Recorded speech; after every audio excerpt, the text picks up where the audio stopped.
বিএনপির সাংগঠনিক সম্পাদক অ্যাডভোকেট সৈয়দ শাহীন শওকত বলেছেন, জনগণের মুখ বন্ধ করে পায়ে শেকল পরিয়ে ভারতের দালালি করে মোদির সাথে কোলাকুলি করে তার কোলে বসে বাংলাদেশকে শাসন করতে চেয়েছিল শেখ হাসিনা। যেই হাসিনা বেগম খালেদা জিয়াকে এক কাপড়ে ঘর থেকে বের করেছিল, সেই হাসিনা ৪৫ মিনিট সময়ের মধ্যে দেশ থেকে পালিয়েছে ভারতে।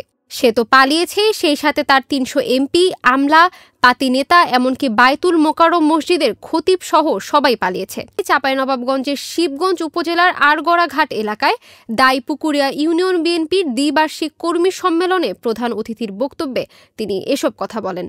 দাইপুকুরিয়া ইউনিয়ন বিএনপির আয়োজনে অনুষ্ঠিত সম্মেলনে তিনি আরও বলেন, যে দল বাংলাদেশের মানুষকে ফেলে পালিয়ে যায়, আল্লাহ তার কপালে সেটাই লিখে রেখেছে। অন্যদিকে যে নেত্রীকে মেরে ফেলার ষড়যন্ত্র করেছিল, জেলখানায় পাঠিয়েছিল, সেই নেত্রীকে আল্লাহ আজ সম্মানিত করেছে।